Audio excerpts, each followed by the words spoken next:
Hey everyone, welcome back to my channel. Today I want to talk about the new-ish movie, How to Train Your Dragon, the live-action remake. If you end up enjoying this video, please consider liking and subscribing. That way maybe I too can have a pet dragon, preferably a blue eyes white dragon.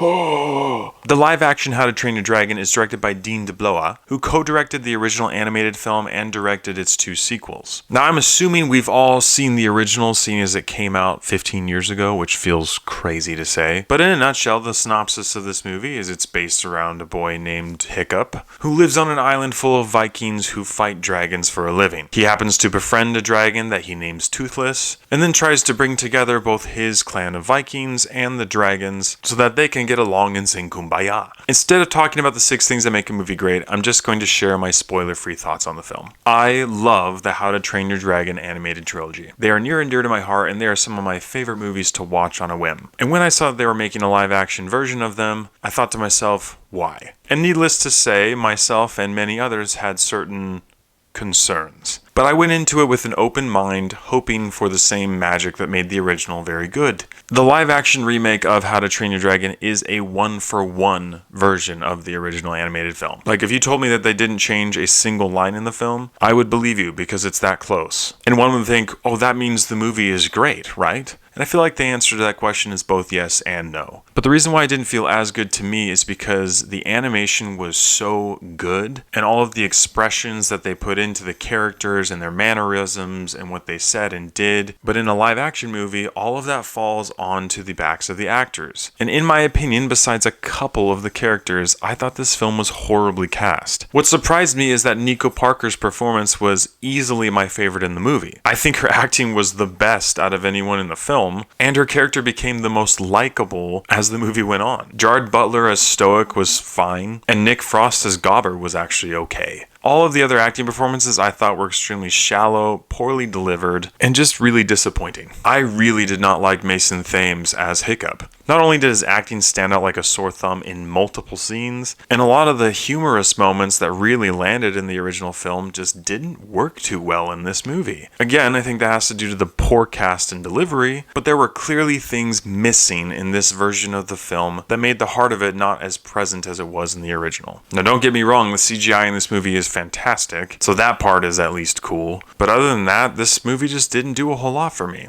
Now, is it a safe movie to bring your kids to? Absolutely. They will certainly enjoy watching it just like the original, and you might have a little fun as well. I guess where I'm at is I just really don't see the point. So with all that in mind, I have to give How to Train Your Dragon, the live-action remake, a 5 out of 10. Now, if your money's really burning a hole in your pocket, you could go see this movie in theaters, but why go see a worse How to Train Your Dragon when you have a much better How to Train Your Dragon in your living room? Thank you so much for watching. If you've seen How to Train Your Dragon, the live-action remake, please let me know what you thought about it in the comments below. As always, I appreciate your love and support, and I'll catch you guys and gals in the next one.